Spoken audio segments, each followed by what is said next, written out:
শুভ সোমবার। আজকে আমার দায়িত্বে পড়েছে পায়রা খাওয়ানোর। অমিত আজকে একটু তাড়াতাড়ি বেরিয়ে গেছে আর ছাদে চলে এলাম পায়রাদের খাওয়াতে।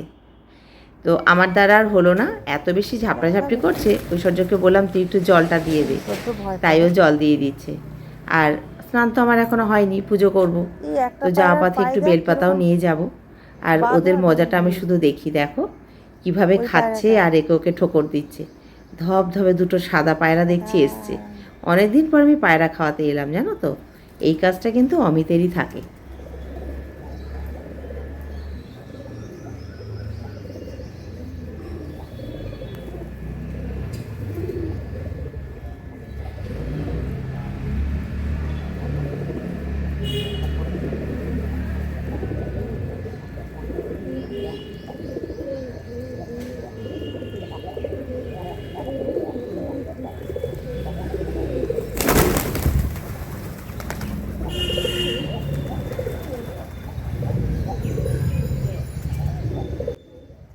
এইবার শুরু হবে জল খাওয়ার লড়াই। কে আগে জল খাবে। যে আগে জল খাবে আরেকজন তাকে একটু ঠোকর দিয়ে সরিয়ে দেবে, দিয়ে আবার কয়েকজন খাবে। এইভাবে ওদের জল খাওয়াটা হয়। আর এই পার্টিটা শেষ হয়ে গেলে না আমরা আবার ভরে দিই, ভরে দিয়ে তারপর নিচে যাই। কারণ এত লড়াই করে অনেক সময় বাটিটা উল্টে যায় আর সব জল পড়ে যায়।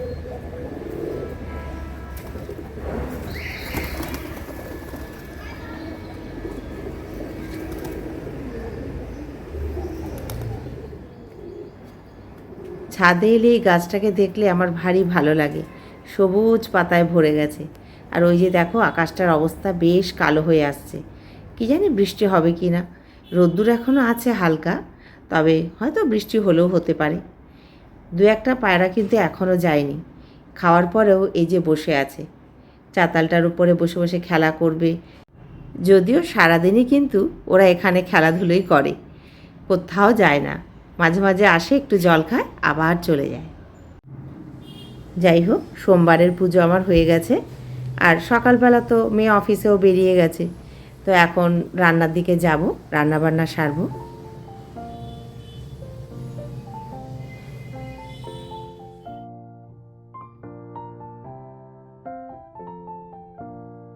সকাল থেকে আর ক্যামেরা অন করে উঠতে পারিনি, তবে এই শেষ রান্নাটা তোমাদের সঙ্গে শেয়ার করব। আমার পুঁই শাকের তরকারি, ডাল এগুলো তো হয়েই গেছে। আর দেখো অমিত আজকে চিংড়ি মাছ নিয়ে এসেছে। আমি বলেছিলাম অনেক দিন খাই না, তবে এই মাছটাকে না আজকে নর্মাল ঝোল করব না, একটু ভাপে করব। তো ওই সর্ষে মানে সাদা সর্ষে, কালো সর্ষে আর পোস্ত বেটে নিয়েছিলাম। আর একটু সর্ষের তেল, লবণ, হলুদ এগুলো দিয়ে বেশ খানিকক্ষণ মেখে রেখে দেবো। যদিও আমার কাছে টমেটো নেই, থাকলে দিতাম, তাই চা চামচের 1 চামচ একটুখানি টক দই দিয়ে দিলাম। এবার সব দিয়ে ভালো করে প্রায় ঘন্টাখানেক মেখে রেখে দেব।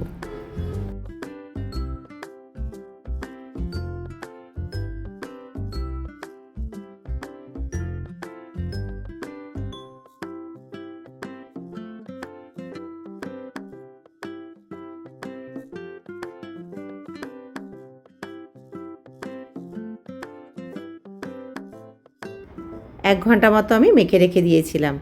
এইবার একটু শুকনো লঙ্কা ফোড়ন দিয়ে নিলাম তেলের মধ্যে। আর ওই যে বললাম না যে আজকে একটু অন্যরকম করে করব। যে যার মতন করে আমরা একটু রান্নাগুলো উল্টোপাল্টা করলে ঘরের লোকরা কিন্তু ভালোই খায়। তো একটু পেঁয়াজ ফোড়ন দিয়ে নিলাম। তার সঙ্গে না আমি একটুখানি রসুন আর আদা বেটে রেখেছি, সেটা দিয়ে ভালো করে তেলটা কষিয়ে নেব।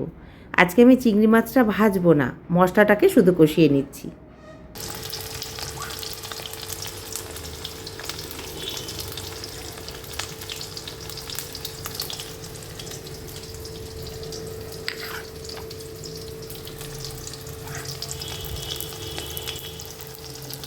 পেঁয়াজটা তো লাল লাল ভাজা হয়ে গেছে।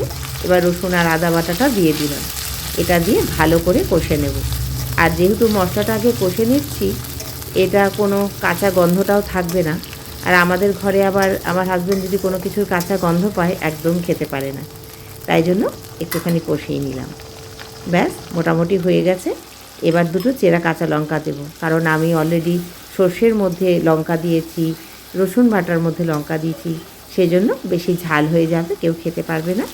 সামান্যই দিলাম, শুধু দুটো চেরা কাঁচা লঙ্কা দিয়ে রেখে দেবো।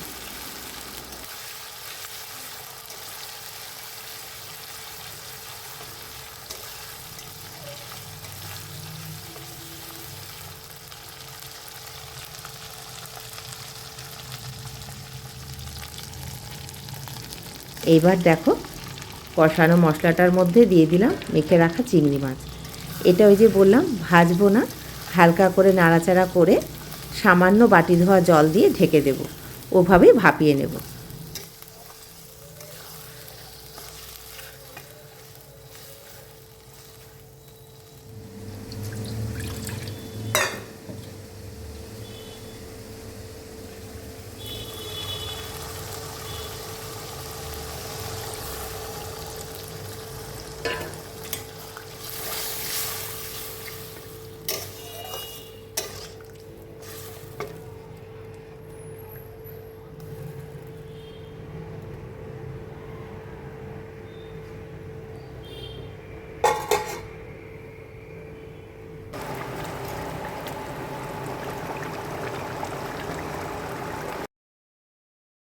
এই দেখো আমার চিংড়ি মাছ ভাপা একদম রেডি।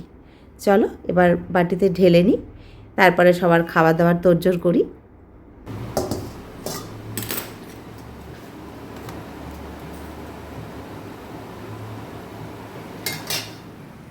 প্রায় সন্ধে লেগে এসেছে, রাস্তার আলোগুলো হালকা জ্বলতে শুরু করেছে, আর নিচের দোকানপাটগুলো সেগুলোও আস্তে আস্তে খুলতে শুরু করেছে। হালকা এক পশলা বৃষ্টি হয়ে গেছে জানো তো, কিন্তু সেভাবে হয়নি। রাস্তাগুলো যে খুব ভিজে গেছে তা নয়, কোথাও কোথাও খুব বেশি ভেজা দেখছি, আবার শুকনো দেখছি। ভালো মতো বৃষ্টিটা হচ্ছে না বলে গরমটাও কমছে না। তো যাই হোক, এবার সন্ধে দিতে যাব, আমার গোপালকে খাওয়াবো, ঘুম পাড়াবো, অনেক কাজ। তো আকাশের দিকে খালি তাকাই যে একটু যেন ঝমঝম করে বৃষ্টি হয়। আমার আবার বৃষ্টি দেখতে খুব ভাল লাগে। আর দেখো পুচকেটা কীরকম দৌড়ে দৌড়ে চলছে। এই ছোটোবেলাটা এখন মিস করি, কত খেলাধুলো করেছি বিকেলবেলা। আর এখনকার বাচ্চারা খেলাধুলো তো দূরের কথা, স্কুল থেকে ডাইরেক্ট টিউশন, তারপর বাড়িতে এসে একটু রেস্ট করে আবার পড়তে বসে। বড়ই কষ্ট ওদের। তো যাই হোক, এবার বন্ধুরা ভিডিওটা শেষ করি। তোমরা খুব ভালো থেকো। টাটা।